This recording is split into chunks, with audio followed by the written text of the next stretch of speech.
Oh man. All right. So we ended up hanging out this weekend. Yeah, it was a good time, man. Did you enjoy yourself out at the 50 Flies show along with a bunch of other bands? I very much did, man. It actually was like perfect fitting Yeah, it into my weekend plans really did. because I got off work, came home, played a little Xbox, packed up, went up to your show in High Point, which is like maybe an hour from my house, and then you guys did a terrific set, man. Appreciate it. Thank you, Uh, sir. Devil sounded really good. It's the first time I heard Devil live, so um, really good track, man. Good to hear. Good to hear. I'll say this: the bass really comes through on that track, man. You can just hear every bass note or bass line. I don't know which one it is. I'm not a music That, guy. that's something you get when the producer is also a bass player. So that worked out good. There you go. Perfect, man. Perfect. So Yeah, yeah, listen to you guys smack the bass, and kill it and do a good job. awesome. And then 20 minutes away was my destination for Friday night. That is fantastic. It So couldn't have like fit in better. it was so good. But here's the thing, man. This is how I know I'm getting old, right? So I only had one beer at your guys' show, and then I left after your guys. I hung out for a minute, but then left. Went up there to my buddy's house in Greensboro. Yeah, Had literally like 2 ounces of whiskey on the rocks.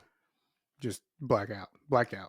I was in bed at midnight. I wasn't though. We were like, all right, we got 9 a.m. tea time. Let's get some sleep. Yeah, Woke up at 7:15.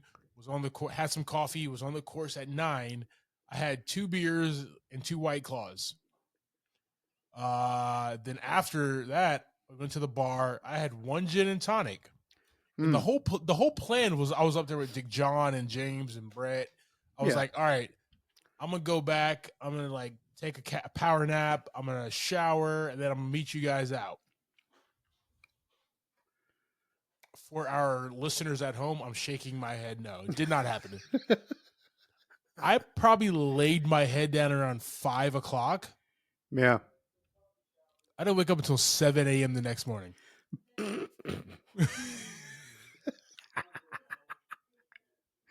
I had Wow. so many phone calls, so many text messages. Wow.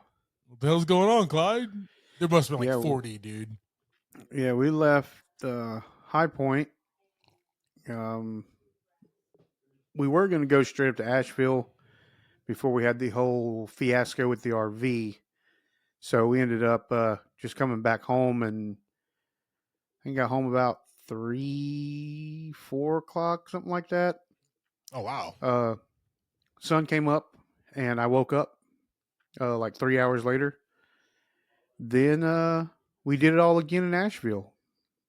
Nice. And got home about 2 because we left early, and got to bed. Sun came up, and I was up again a few hours later. So that was awesome. Gotta love it, man. All in all, it was a fun weekend. That's rock star life, bro. Yeah. But I was in bed by like 9:30 on Sunday. That sounds awesome. I think that's all. I think I crawled into bed. I didn't have nothing left. Like, I don't I don't have anything left. I'm just gonna crawl into bed. Yeah. Get it? Pretty much that's how that weekend ended. I feel like we're getting older, and we're just now realizing it. Ladies and gentlemen who are home again, I'm shaking my head no. I've realized it for a couple years now. And by a couple years, I mean like 10 been years. Hurting for a long time. Just every day, just hurting for no reason.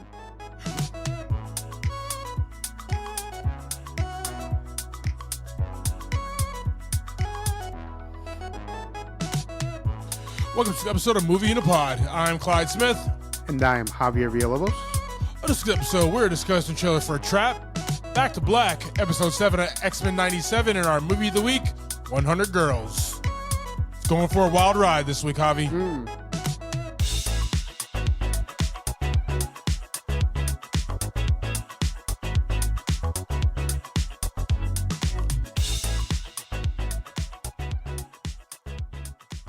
All right, team. Hope you all are having a fantastic week here. Got some trailers coming at you here. We got Trap, the new M. Night Shyamalan flick, and then Back to Black, which is about the British singer lady who was like the highest charting British singer at the time. This is pre-Adele, ladies and gentlemen. Okay, wasn't Kesha either. Wasn't Kesha? Is Kesha British? I don't know. Kesha British? I don't know if she is or not. Kesha, let us know if you're British or not. Who knows? All right, team. Like always, let you know we do have some socials. You'll find all that information in the link tree in our show notes. Yes, sir. Like, share, subscribe, tweet at us, read us, and all that other stuff, team. I didn't think we could tweet anymore. I don't know what X. I don't want to X anybody. That just sounds horrible. I don't want to X anybody. Nope. Good. I got you. You know how like back in college it was like Facebook me, right? And then it was like, yo man, tweet me when we got a little older when Twitter came out. Like, who wants to yo man, X me? I don't want that. I'm not. Doesn't sound good. Doesn't sound good. I don't have powers. I'm not gonna be an X-Men. I'm sorry. Hey team. According to IMDb, we have Trap. A father and his teen daughter attend a pop concert only to realize they've entered the center of a dark and sinister event. Written and directed by M. Night Shyamalan. I don't like Josh Hartnett as a bad guy. Right. Only because, like, he did that so damn well in this trailer. Yeah, he was able to change that facial expression super fast and be super weird. This was kind of a interesting M. Night trailer, right? Like, usually you don't get to peek behind that curtain unless we're like being tricked a little here. There's another twist somewhere in there. I didn't even think about that. You're right. I'm thinking it's like a straight up story by M. Night about this guy who is now trapped in this concert venue with his daughter. Now he's going to have to claw his way out, but also not have his daughter see his actions. Is my guess. Yeah. I'm with you on that. But you're right. There's always a twist with every M. Night movie, and we should suspect it here. Yes, of course. All right. Let me ask you this. Did you... I'm just a little speechless, and I'm sorry. Only because, like, I did not expect that. Yeah, Josh Hartnett kind of got you there, didn't he? Pulled the heartstrings a little bit. Yes, I'm hurt.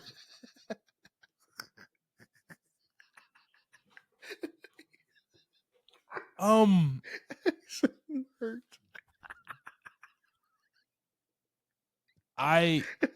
This is. Let me gather my thought. Let me gather myself, sir. I'm sorry. So yeah, like the thing is, like, he opened the book up a little bit there. He told us that.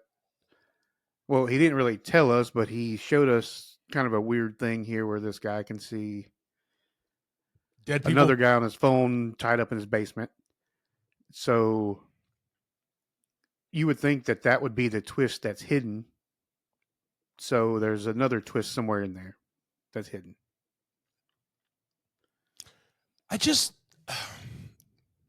Okay.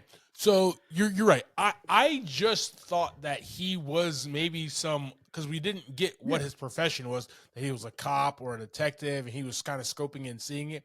And then the guy was like, yo, man, I really shouldn't tell you, but this is what's going on.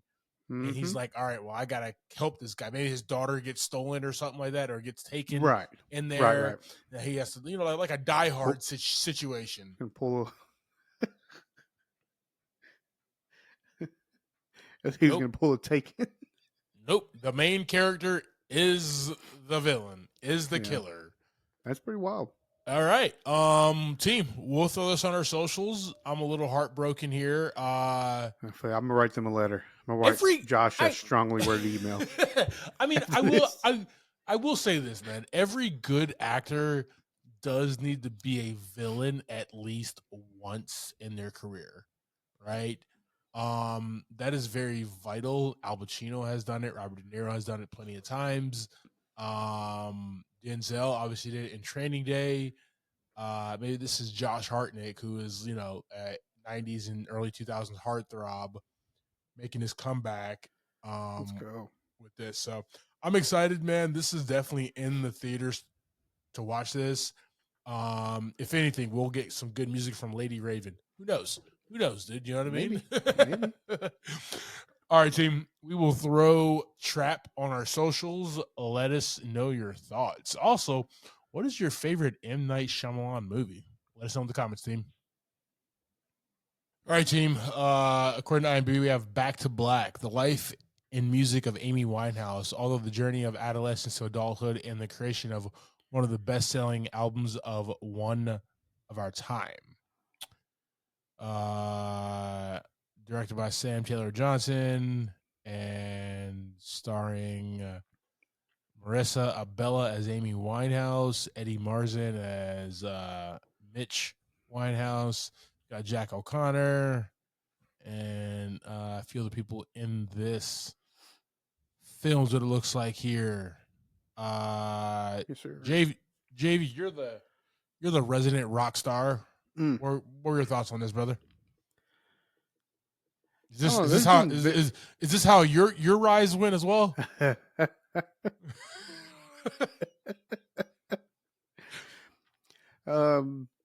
Not quite to the top of the mountain as she was. It was close, very close. He's shaking his I'm head. shaking my head now, right now. As far as Amy Winehouse, I mean, everybody recognizes that name no matter what. I feel like I didn't listen to much of her music. I just wasn't my thing. I've never been to rehab, so I never Yeah. had to say no. I just too many drug jokes. I'm sorry. It's quite a few. Yeah, I'm sorry. And as far as the movie, like there's been very few like documentary, well, biopics, right? Is that what this is really? It's not a documentary. Is it, do you call it a biopic or a biopic? Call it a biopic. I agree. I agree. I don't call it that, but I agree. I don't know why I don't call it that. That is correct. Oh, I asked Christopher Nolan. It is a biopic. all right. He's also Anyway, British, so he doesn't matter. He doesn't count. He's probably right then. I also asked I also asked Steven Spielberg. He said it's a biopic. Oh, well, on Movie in the Pod, since they don't pay us, I'm gonna say biopic. He says, "I'm gonna say whatever the hell I want to say." Either way, there's been very few of these that I've like really enjoyed. Yeah, And I don't foresee that this is gonna be one that I really enjoy. Mostly because I mean, I don't know. I've never gotten into these kind of movies really, other than maybe ones that are more loosely like The Dirt. You watched The Dirt, the Motley Crue movie? The Dirt with Motley So Crue good. was so good. So good. So good. So yeah, I mean, if it's streaming, I might check it out whenever it hits that. But I mean, the trailer didn't grasp me in any way. Yeah. I'm right there with you, man. I like we had the year where we had the Queen biopic, and then we Mm-hmm. had the other one. There's been quite a I few. forgot the name of it, but they came out really soon, and those two were enjoyable. The Queen one was actually really fun and really Mm-hmm. good. Just the way that they did it. Um, Yeah, I saw that one. It was good. It was mixing in like the real footage with the movie and stuff was and fantastic. and the fact that they were just like, my man was like laying down a base. They were all arguing when I was laying down a baseline, and they all like, what the? That's funky. And they all start thinking, and then like Yeah. 10 seconds later, they're at the live concert like performing that. You know what I mean? Like Yeah. Yep. that was cool. That's a gimmick that that worked for me to keep me entertained through that movie. Yeah. Um, I just I didn't listen to Amy Winehouse. I don't resonate with her music. Um, Well, there's kind of a thing there for some of those where you get to enjoy the music part of the movie and the yeah, artist. yeah, And then there's some where you that is just kind of in between everything else. And it just depends on what you want to see. If you want to see yeah. everything else, that's cool. If you really want to see the music and the creation of it, that's there's almost two different genres of that kind of movie to me.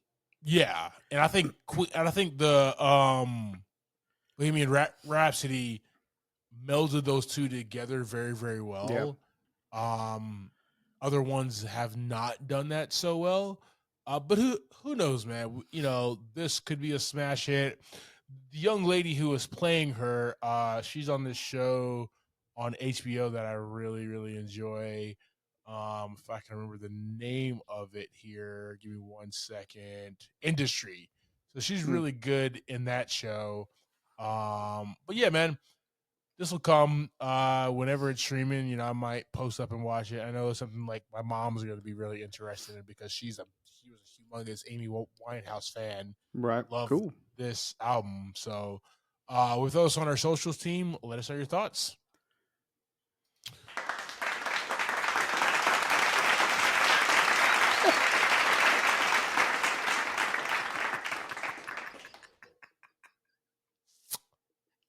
Thank you, Javier.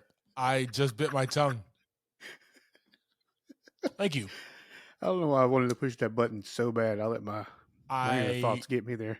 I bit my tongue because I was literally just opening my mouth to say a word, and I don't know where that noise came from. I just kind of like everything clenched. Yeah. All right, team. We have X-Men 97, episode 7, Bright Eyes. Cyclops focuses the X-Men on finding Bolivar Trask. However, when the team locates the Sentinel inventor, they realize they have all been played by a master mind. JV, we're back. Another riveting, awesome episode of X-Men 97. Give me your thoughts, brother. Yeah, we kind of get an episode where we've talked about these so far where they're really letting these X-Men show off their powers. Yeah. So we get Rogue just go insane. Following up Yeah. Gambit's death, and she's on the hunt, right? She's hunting. She's hunting, destroying. No telling what else she did. I mean, you throw a tank at a bunch of dudes. I'm sure there was some casualties. Oh yeah, there's definitely some dead Marines in this episode of X-Men 97. Wow. We have a special guest appearance. That was Yeah, pretty man. awesome. Yo, so I got something to say. So we get Yeah. Steve Rogers, 1997. We get Just a Steve little bit. Rogers, right? So Just a little bit. I was inquiring this entire time, right? Is this X-Men series a part of the current MCU? And the answer is no. The answer is no. It Yeah, I could think be a different universe. Well, it always is. That's the excuse at the end of the day, isn't it? That's Yeah, the excuse now. Damn TVA. yeah. But yes, different universe because he was a capsicle until what 2011, Something around 2012. that time. Yeah, that's when the first Avengers movie came out was 2012. So let's say a year before those events, maybe. Honestly, I did not do that kind of math. I I did didn't it. catch that. I did it I as didn't soon as catch I it. saw Steve. As soon as I saw Steve, I was like, I didn't think about okay, that. okay, different universe. Trying to But play he it up did go back. there. But he did go back in time, right, and grew old. Oh man. Oh, Oh. now you messing with the timeline Now, right now. now, yeah. Now we're in it. Morbius is about to take me out. Figured it out. Oh, dude. All right. So in this episode, you're right, man. I don't know. Rogue is on a rampage. She is whooping everybody's ass that she can to be able to kind of avenge the love of her life's death. Yep. During that time, Cyclops and the rest of the team are definitely looking for Boulevard Trask, and they encounter him, but they encounter a different version of him. Yeah, the like the new model of Sentinel that they are working on, right? All They right, do cool. Let's what they go, do, I man. guess. Like they people just like this is wild, man. Like people hate mutants so much that they will get their ass beat and be like, let's go back to the lab and let's figure out how we can go ahead and get a bigger, better, stronger Sentinel. Right. And that's all And Ball of our Trash does. and I think that's all leading. I mean, they say a lot, multiple times, or Beast does that. You know, the text from the future, right, Yeah, or yeah, yeah, yeah. way past what we got. So, you know, you got Cable running back and forth as well. So, I think we're going to lead up to some sort of uh, Terminator situation, right? Have to. Have to. That's where it's definitely where it's going. Might get Arnold himself here, you know what I mean? Yeah, So yeah, we'll see where it goes. I mean, definitely a good, very emotional follow up episode to last week. You know, yeah. we're on the everybody's grieving right now. So I like that we have Theo James as this guy named Bastion. And I'll be honest with you, if I have ever met this or encountered this guy Bastion before, don't remember at all. What about you? No, I have no clue what was going on with that. No clue at all. Yeah, I have no clue. Yeah, but we see Sinister again, right? He's back in the fold. The other guy, we'll figure out what that guy's deal is in the next couple episodes, I guess. I thought like Mr. Sinister was going to be the overarching like bad guy, but he's just a pawn and he's just the money for Bastion to do whatever the heck he's planning on doing. Is what we have here. There's always a puppet, right, and a puppet master, and it just continuously goes up to another person every time the next bad guy goes down. There's always No. until you get to like a celestial or something, right? I was surprised that the souped up ball of our trash was able to take out and take down the X-Men as fast as he did. He laid it down. He laid it down, man. Yeah. And then we had to have Cable come through and be like, "Hold on, dude, I got a plasma grenade from the Halo series. I got you guys." And that took my man out in like, one hit. So Yeah. I am looking forward to these next 4 episodes, 8, 9, 10, 11. Yeah, these 4 episodes, man. I hope it leads up to something huge, something big. I hope we get to see like more Cyclops being a badass. You know, we got him at the beginning of the series. We haven't really had much since. So, also, what's Wolverine about to make some noise, man? And did I'm trying to Quicksilver see him just kind see of show up? Wasn't he in that. that episode? That was Morph. Oh, was it? Okay, That I'm was sorry. Morph. I missed. Because I I thought the missed it. same thing, bro. I thought the same thing. I look down for 1 second. I look up. It's Silver Surfer. I'm like, what the? Where the? And then like he kicked him or something, and he morphed back into Morph. And I was like, man, that would have Okay, been dope. that must that flew by me, flew over my head. Yeah, yeah, that was Uh, interesting. yeah, I'm about to check that out one more time and see where I missed there. Because I definitely remember seeing them, and then I was like, I need to go back and look, and I just never went back. So All right, team. So I we was in. are still rocking with X-Men 97.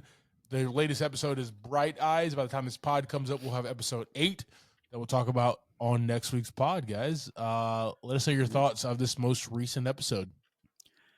I texted you something earlier today. You remember what I texted you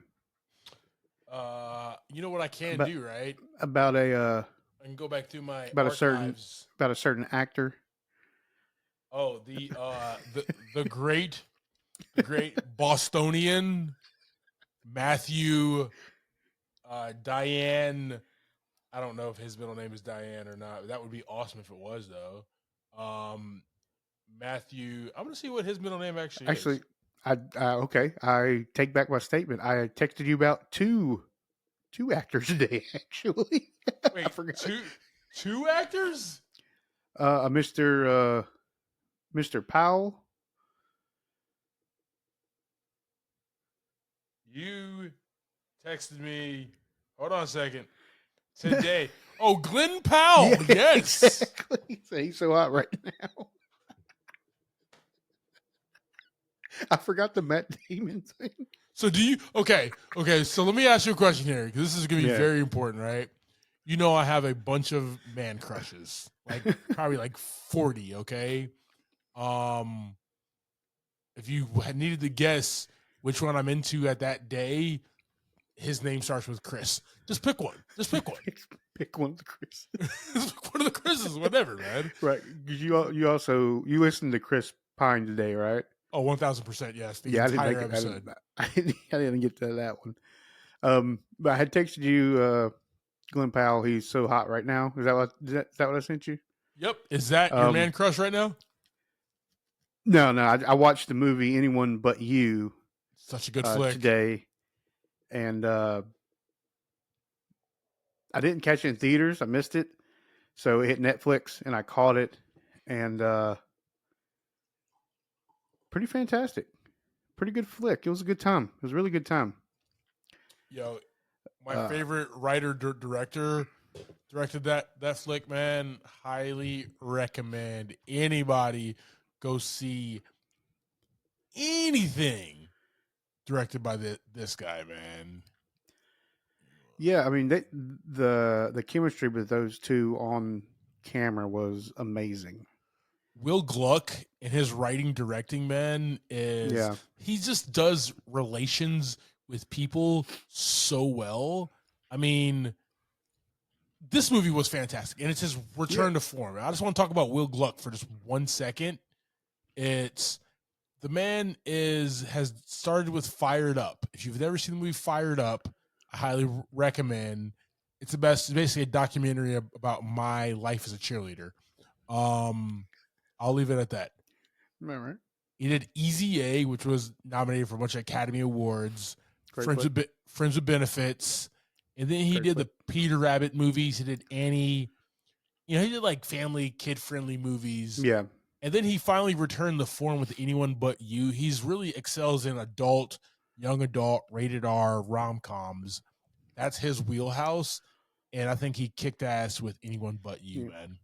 And I mean, most of that movie was pretty low key as far as like the sexuality. Most of it. It was a pretty good time. I mean, like I said, their chemistry and Uh, just the banter alone was worth the watch. Like they just hit back and forth very well. Uh, Agreed. Glenn Powell and Sydney. But yeah, I caught it this morning and fantastic. I'm glad you enjoyed that, man. Yeah, That's yeah. was like I said, that was on my list last year of favorite movies, and yeah, that one kicked ass. Mm-hmm. Just basically watch anything by Will Gluck. Dude's one of the best in the games of understand. Like outside of those two, the entire cast was just like everybody was firing on all Yeah, cylinders. agreed. You Yep. know, there's no lazy writing. There's no lazy acting in his movies. Yeah, and it was a little bit was kind of over the top where it was supposed to be, but it still was very enjoyable. Not a corny over the top. Um, Definitely agree, man. but beautiful So, movie, beautiful people, and it's a great flick. so it is the 20-year correct. So it is the 20-year anniversary of Scotty Doesn't Know. February was the 20th anniversary. Nice. So Completely forgot that greatest. was Matt Damon that performed that song. good, good, good flick. Good fun flick. it's it's on our list to fit in this season. We got to get it done. We did road trip. We got to do Euro trip. So and and just that song was just him singing the song and it just being the song it was for that time and listening to it now, still fire song, still fire. like nobody for like okay, it's in the zeitgeist, right? Where Euro trip was a good comedy for its time. Yeah, Is it memorable like The Hangover or Coming to America and stuff? No, it's not that level. But is that song one of the most memorable songs in a movie of all time? It's up there. it really is. It's It up really there, is. right? It really is. And like I said, it's the song on its own is just a fire song, Yeah, anyways. definitely enjoyed that, man.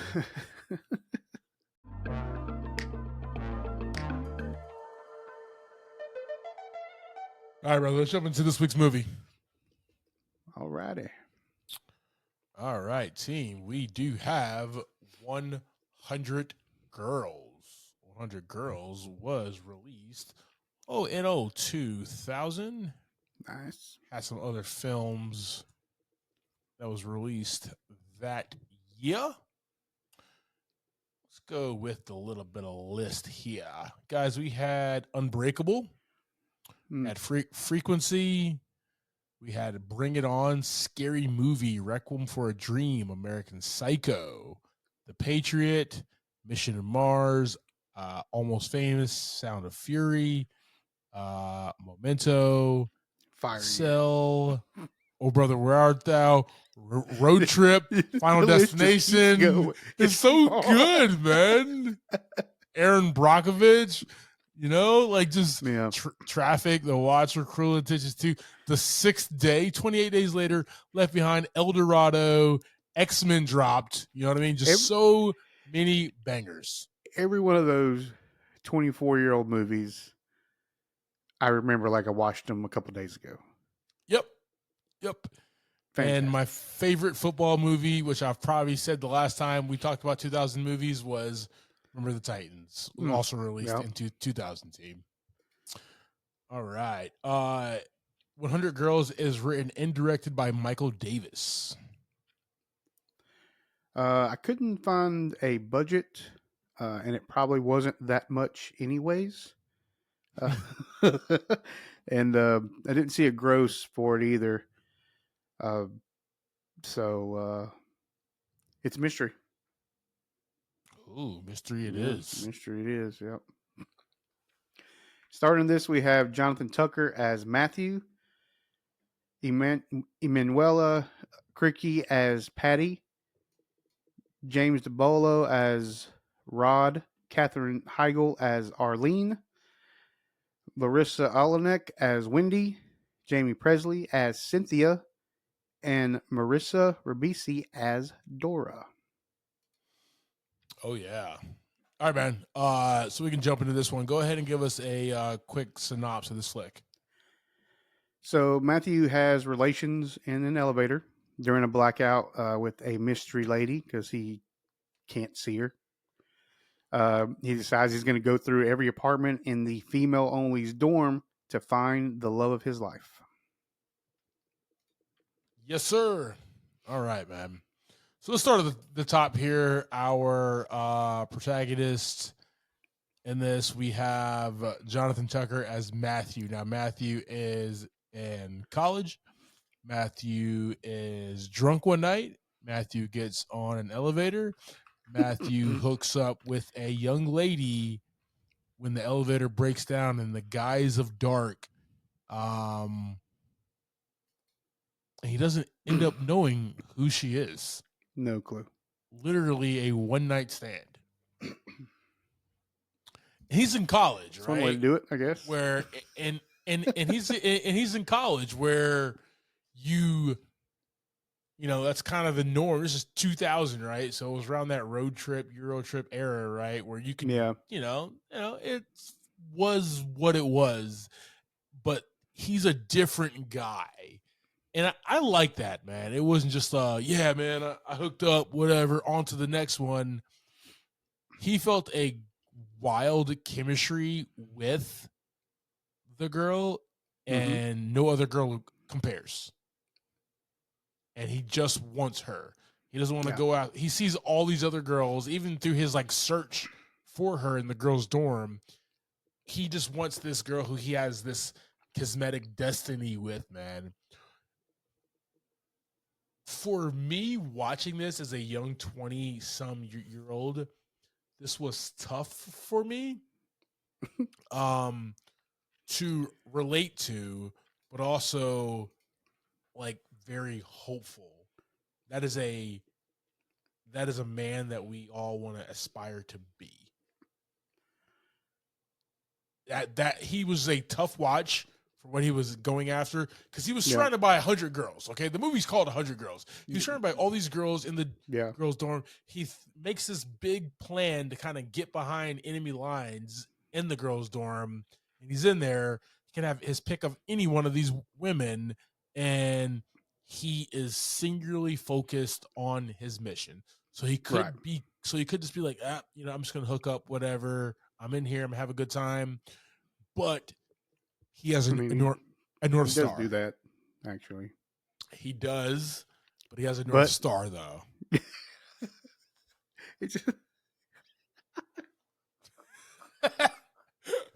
You're like, I just want this man. This is what this man to be the real deal. Hey, man, I'm not mad at him. Not mad at him at all, man. And along the way, during the whole semester of him trying to find his one true love, he ends up learning a lot about himself and a lot about women. And for me, once again, he gets behind the line, man. He gets behind the line. Exactly. But like, and I can only tell you from like my experience and my experience also watching this movie, pretty spot on with a lot of his takeaways. Pretty spot on, man. What were your thoughts? Talk to me about your thoughts about this movie and Matthew as a whole. Yeah, like I said, I mean, I agree that he has this one person that he's trying to find, right? And we haven't got to her, but you also have like Wendy, who is, I guess, his best, like a friend of his from high school, from childhood. Yeah. We haven't got to her yet, but she starts hanging out with him, and kind of along the lines, you start thinking, maybe these two need to get together. There's all kinds of chemistry between them two, but he doesn't, right? He doesn't even, I mean, he talks to her and says things to her, but it never really goes anywhere. Um, and then you've got all these other girls that he meets, like you said, and he does continuously keep that. I'm just trying to find this girl and doing his investigations, right? Yeah. Um, when in all reality, he probably could have done a few things with some of them women. Uh, but all in all, like with him and going through the movie, he keeps that through the whole movie. Yeah. And I think he mostly keeps that, I should say. Temptation gets to everybody. I'm saying. Temptation for everybody. Yeah. Uh, but yeah, once we talk through some of these other characters, we'll jump a little further into it. Definitely here. So we're gonna try not to spoil as well, because that's that is the beautiful mystery about this movie, is that Yeah, he does hook up with this girl. There's a connection, not just the on the sex tip, but also like their connection, their talk, their conversation, their banter yeah, it in was the a dark. whole night. It was a whole night thing, right? Yeah, And he felt a genuine connection with this person, and that's tough to do, especially in college. You know what I mean? When there is just so much different yeah, male, female, just so much stuff coming at you and stuff that you have to endure. When you have that, hold on to it, man. Who knows? Who knows how long it's gonna last, but go through it. So I don't want to spoil the movie. It is a mystery of unpacking, unlocking exactly who this person is that he uh, agreed. connected with here. So we do have Emmanuel Krike. I never knew how to pronounce her That, name.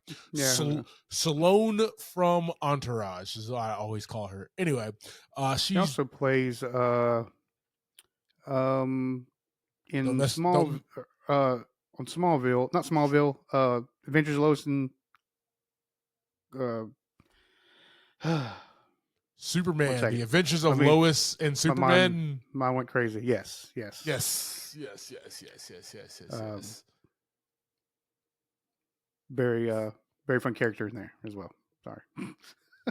Filmed in Alberta, Kansas, Canada, right? I believe. I don't know. Don't All quote me right. on that. Anyway, she's Patty. She's one of the girls in the dorm that he gets into. Now the dorm is quoted. I love the name that him and his buddy Rod call it. They call it the Virgin Vault. Love that name, by the way. Love it. Right? It's straight just like a 18, 19, 20-year-old guy would call it that, right? hmm Put yourself in the mind of young, like college age boys. So it's the Virgin Vault. She's one of the girls that he meets, and she is dealing with maybe an ex, maybe a current boyfriend who is kind of too physical with her. Right. Um, Crick, we'll talk about him in a few minutes. He's kind of our antagonist who keeps popping up here. But when we finally get Matthew and Patty, and I love Matthew's inner monologues while he's talking to all these different girls as well, right? Yeah. She's the type of girl that like is oozing with sex, right? And there's always that one girl, either in high school, in college, at wherever you are in life. There's always Mm. that one girl that is just oozing with it, right? Who just like, Yeah. yeah, she'll know what she's doing, right? And that's how he feels towards her. But he also looks at her and goes, "That's not a girl that I can probably settle down with and take to mom. Like it's just not, Yeah. right?" Yeah. And this is early on when he meets Patty in the Virgin Vault, where he really hasn't taken down he hasn't really learned or how to interact with women yet, man. I think that's what happens throughout this film here. James DeBello as Rod. JV, take it from here, man. I think we all have This a Rod in our friend group. that and like this guy James, I mean, he was a staple for this character Yeah, uh, perfect. for many years. Yep. He always just had that uh, kind of lack of a better phrasing, like stoner vibe, hippie Yep. kind of vibe. Um, and he's had it through, let's see what, he was in American Pie, Detroit Rock City, Scary Movie, a few other movies like that. He did have a stint of some like horror movies as well. Yeah. Um, but every time I see this guy's face, this is kind of that's the personality I see is that guy, and he's always played it so well, and he did it in this movie too. He was just real chill, real weird, um, and basically just trying to explore right his sexuality, and doesn't do a very good job of it, other than with himself apparently. Yeah, I mean, He talks a lot, but doesn't do much. it's weird, man, because like we all know a Rod. There's a Rod in every guy group, and we're like, we Just keep him calm down, around. guy. Yeah, we're keeping him around because he can be funny at times, but he's a little disgusting. He's a little too sexist. He's typically a narcissist.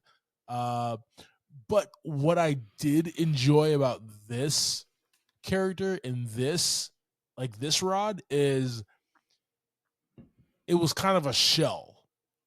He's dealing with some emotional baggage, something that has happened previously in his life that is the reason why he acts the way he does and trying to go through this sexual journey of trying to get penile power. You know what I mean? Like, Yeah, yeah.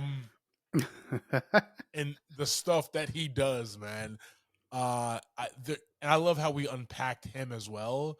So not only Matthew got to meet and understand all of these women, he understood his roommate as well, who's a guy's guy, but everybody's dealing with something and you don't know until you find Yeah.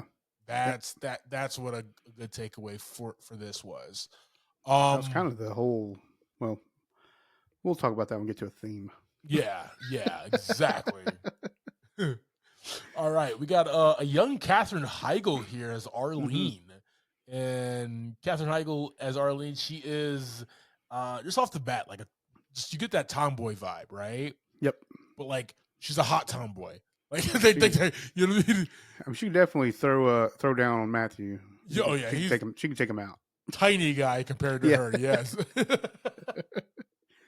um, she wants, she's in on a Friday night and she wants to play foosball. Matthew's there, and they play foosball. But during that interaction, it's kind of battle of the sexes. Yeah. And I really thought this was a cool addition to the flick. Is they use the game of foosball just to have them kind of go back and forth in a way and have these conversations where men this, women that, battle of the sexes. And I thought that was just one of the stronger parts of this film and explained why Michael Davis wrote and directed this movie, like what this was about. It was a very strong scene there, man. But yeah, she's tomboyish. She's kind of just more sporty and stuff. We come to find out that it was her and a bunch of brothers. So yeah, and that is kind of used a little later on too, like more explanation of that particular back and forth. It's not just one scene; it's over time as well, which was interesting. Definitely. All right, we got Larissa Olnick as Wendy. We had Larissa in 10 Things I Hate About You a couple weeks ago. Yep. And she plays Wendy, and she plays a entirely different role than her 10 Things.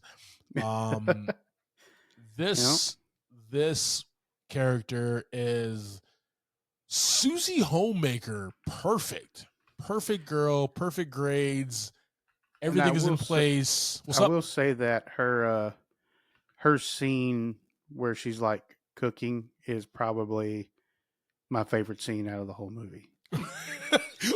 Because it's like super cool how she did everything. She's very inventive about how she handled it all. It gave me vibes of the beginning of Back to the Future when he goes into Doc's Yep. place. It gives Yep. me those vibes, right? So I thought that was really cool. Yeah. I do like Wendy because for you have like Rod, who he kind of reports back to as his Mm. roommate, but like while he's behind and while Matthew's behind enemy lines in the Virgin Vault, he has a Robin, and that Robin Mm. is Wendy, right? Where she Nice. Nice. helps him out on this mission to find the girl of his dreams, man. Yeah. And she does that to a T. Like she even has these girls looking away while he'll run in there and matchup. We didn't add that part. When he came out of the elevator the next morning, all he had was she walked in there with her clean laundry. And the only thing that was left over when he got out of the elevator was her panties. So what he's Yeah. doing is Yeah. trying to match up. Rod had the great idea to match up the panties to the bra.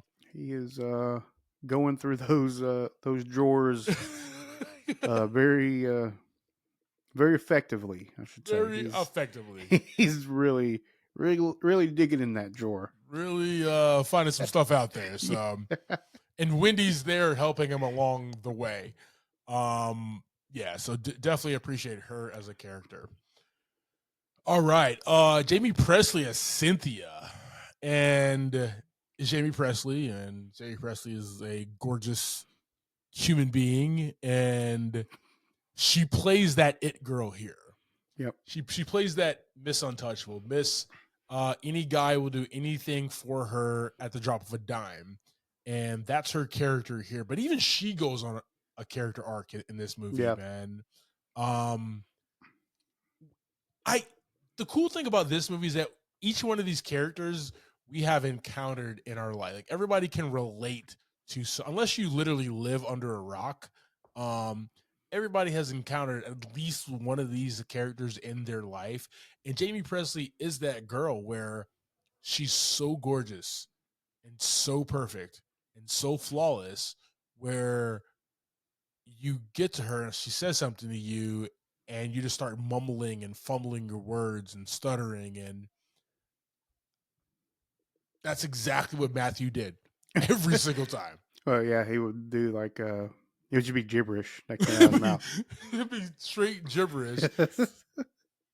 I love her reaction to it, like too. Like you could tell she's like, I don't understand what's happening. It's really good.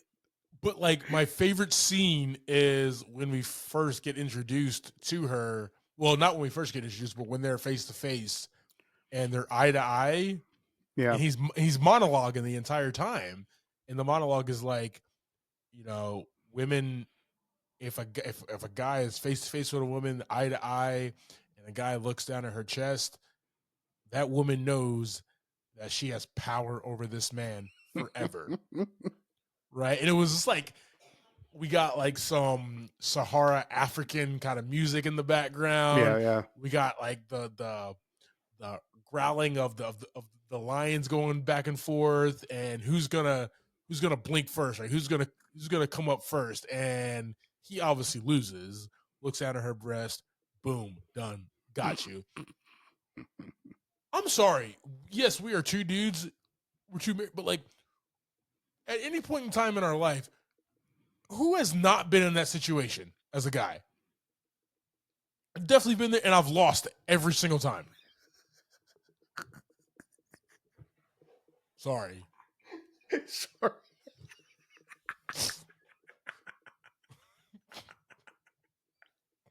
Sorry. Sorry, I'm a dude. Sorry, I'm just a guy. That's the joy in this movie, man, is the realness where you look at it. You know that okay, Yeah. so I don't know if you saw Once Upon a Time in Hollywood with Leonardo DiCaprio where he's sitting on his couch. I don't think I caught that one though. Okay, well you've seen the meme where he's just like, hey, that's Yeah, me. yeah. That's me right there. Yeah. I'm watching 100 Girls and that's me. I'm like, oh yeah, Right. I've seen that, done that. I know that person, right? Like Right. through each one of these situations, man. So I like her. Like everybody has a good arc through this movie here. We have Marissa Ribisi as Dora, and Dora's the outcast. Dora Yeah, is she's basically the opposite of Cynthia. She's like the the complete other other spectrum of pretty girl doing getting everybody to do whatever they want to, you know, they say not so pretty girl just being on her own and never talking to anybody. this is the one character that like I just didn't believe it.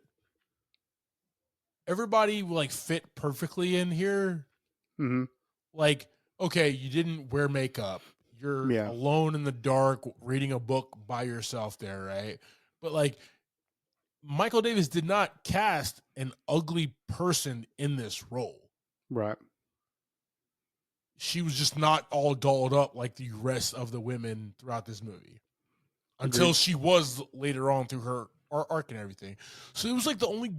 This is the one of the only things, only character placements where I was just like, really. And Matthew's like talking and monologuing about her, but I guess she does come right after he talks to Cynthia. So you're right. It is the total opposite is what they were trying to do. I Yeah, just yeah. think I'm not I saying just that it was actually was. I'm just saying that was the point of her. well, I think Michael Davis failed here. Okay, because you didn't get anybody who is ugly at all. Like, um, but I see your intentions Yeah, in that there. So, we do have our antagonist Johnny Green as Crick, who is the guy who keeps on messing with Patty and Matthew takes down a few times with nipples, yeah, nipple ridiculous. twisting and some other things or whatever. So it's just kind of a funny movie in regards to this guy as the antagonist, man. You need one in the movie. The one thing is like that was weird that like Matthew did everything he can to like get in the Virgin Vault and like he had to go behind enemy lines and be like a repairman and training or whatever. How the hell was Crick just roaming the halls? Yeah, yeah, you caught that too, right? Yeah, Like I was roaming the like, halls and just like beating a girl in her dorm room. exactly. What? What? All right, I'm glad I'm not the only one that caught that being Yeah. ridiculous. Yep. All right, man. Let's talk about the settings in the music here. And I like that they kept it. Obviously, we don't have a budget. It probably wasn't like a big, theater release movie. Yeah. But Now I think Wiki said it was straight to demand or something like that. What did it say? gotcha. Uh, Straight to VHS, direct to video. That's right. direct We're talking to about 2000. video There was no there. demand then. Direct. So you had to go to Blockbuster for this one, guys. Yeah.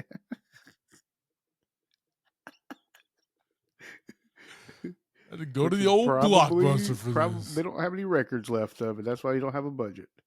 Yep. Yep. All the Yep. records got burned up at some point. Oh no. All right, team. So yeah, like this movie, man. We're at a college, right? Hmm. Undisclosed college, but we keep it there. We get their dorm room as far as Matthew and Rod's. Then we got the whole Yeah. Virgin Vault, right? Kept it very simple, kept it basic. But we got we got different parts of the girls' dorm, which I really thought was cool, man. That was very important to kind of use the all ins and outs. So the front where the chick who was plucking her eyebrows the entire time. We got the basement. And we got every girl had their own dorm room and they Yeah. all had their own vibe. Yeah. I even loved it in the beginning and the end where he's kind of looking at them from the outside and they're all in their window at the same exact time. You know what I mean? So, Yeah. I Apparently, thought this dorm was only one sided. just that's it. It's just one. It's just a one sided dorm. That's It was cool. so like my sophomore year, my dorm, it was two sided. The My side was facing the field where everybody did like intramural sports, and the Yeah. other side was just parking. So it was always dark and like decrepit. So if you Mm-hmm. look out those windows, you're not seeing anything at night. You look out my windows, everybody is, playing intramural flag football or Yeah. whatever. So like I really thought that as well. It was like, we got 100 girls and they're all just a one-sided dorm here. I Yeah. thought that as well. I did pick up on that. That's interesting. Yeah, that's interesting. That's movie The tip magic. below. That's how you save a buck in Hollywood, Mm-hmm. ladies and gentlemen. Only one shot. Only one shot. We got one can left, guys. We got to get this shot. This movie's not being made, damn it. Yep. From the start, man. Did you not get that like late 90s, early 2000s music vibe? It was right there. Oh, yeah. Dead Oh, yeah. center, man. Even like through the montages and everything, I'm like, oh, this is so Yeah. 90s, 2000s, man. What's going on here? Spot on. Like that, just like remember the music from Swingers, the big band and everything? It was like that a few years down the road is Yeah. what the musical vibe was, man. I can't even really put my finger on like say what it was, but if you hear it, you're like, yep, that was a time period. I lived through that. I lived through movies making that because it was the same thing in 10 Things I Hate About You. Like the same type of music vibe. So. Oh, yeah. All right, brother. Let's jump into a theme. We have here 100 Girls, and 100 Girls theme, I think what Michael Davis was trying to do with this small direct-to-video art house film is show that, yes, men and women are different, and it's not until we put down our guard, take down our shields, and actually start to understand each other, right? And Matthew got to do that with each and every one of these women that he kind of just looked at and oogled at first, right? He's like, oh, I'm just in here and whatever. Yeah. And he lets his guard down and actually starts understanding Patty, starts understanding Arlene, Wendy, Cynthia, Dora, Dana, Sasha, Maureen, the Jane Knights, right? Barbara, Rhonda, all these girls, right? He actually gets to understand them, and he becomes a better man for it, man. I think that's what Michael Davis was going after, right? Cool. Where us as guys, we can sit here and we can oogle and we can be Rod for the rest of our lives, or we can actually take the time and understand, like, that's a gorgeous, beautiful woman that we want to, everything with, but there's more to her. And so understand that is what I got out of this movie, man.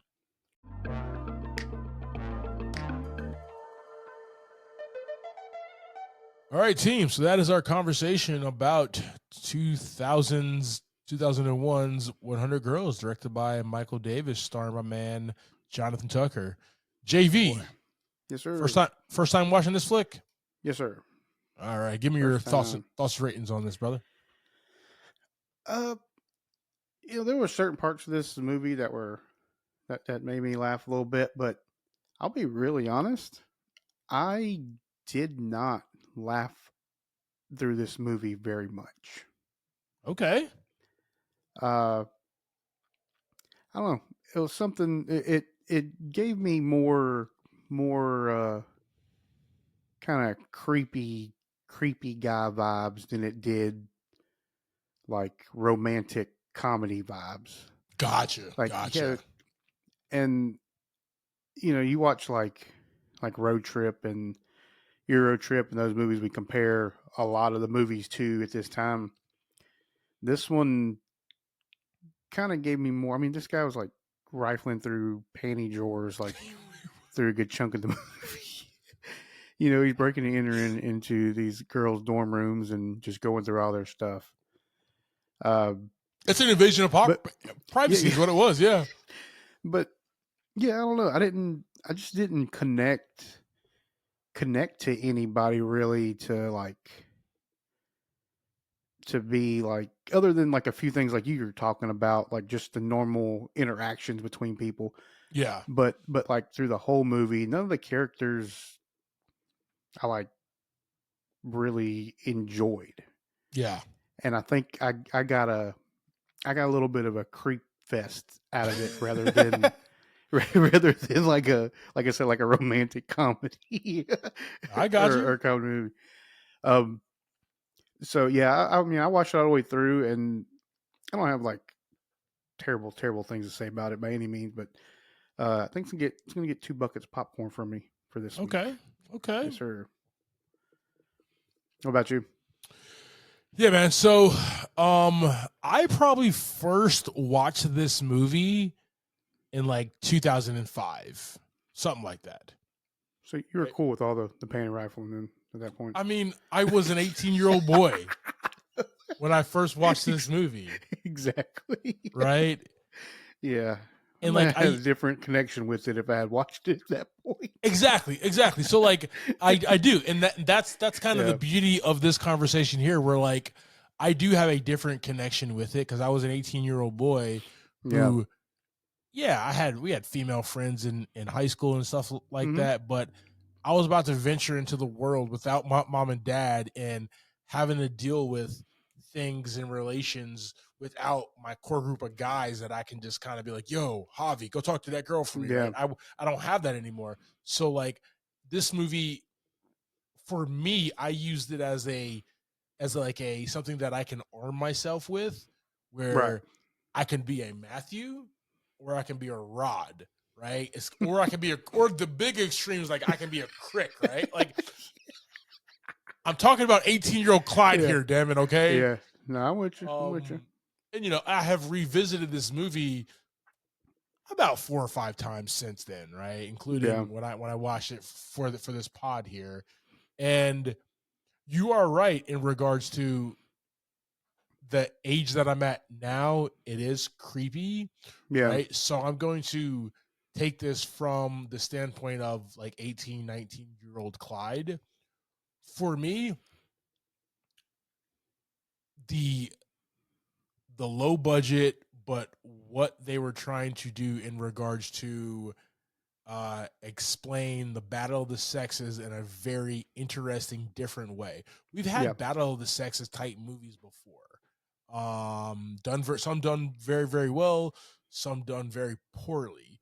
Hmm. Uh, this one was a very interesting, where it's not just him exploring women and trying to understand them, but him just understanding the entire vibe and him becoming a better man for this Yeah. journey that he went on. And you do get to Uh, see like the female side of a lot of those interactions as well.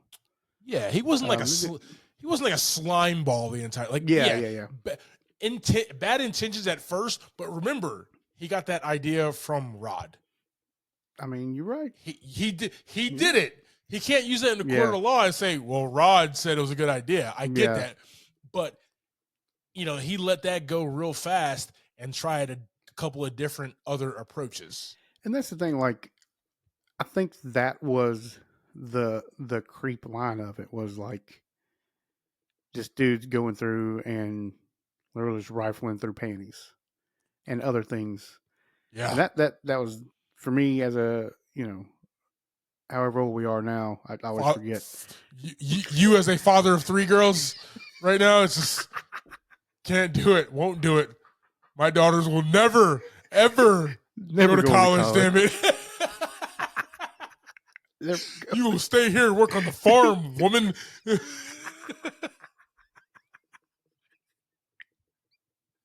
Exactly. Get your ass in there and churn that butter. I don't know why y'all are Amish all of a sudden. I don't know why, Javi, but for me, man, this movie is a 4 buckets of popcorn. I believe that I have used and understand women a lot more. This has helped on the journey. Obviously, it's a never ending, you know, it's a never ending thought about understanding of yeah, the other sex, yeah. because It'll never be because complete. because we're men and we always are coming from last place to try to understand them anyway Yeah. at all times. But I think this has helped me along my way, and also understand like boundaries and understand they're not just a piece of meat. They're women, understand them. So that's what I appreciate about this movie, man. This one for me, man, 4 buckets of popcorn. Yeah, I really enjoyed this when I first watched it and learned a lot, and I enjoyed the rewatches here. So Good deal. thank you for subscribing to this week's episode, Talking Through 100 Girls. Next week, we will be discussing the David Lettuce new flick, The Fall Guy. You can catch that in the theater near you. Like always, I am Clyde Smith. You can find me across all socials. I am Clyde D. Smith.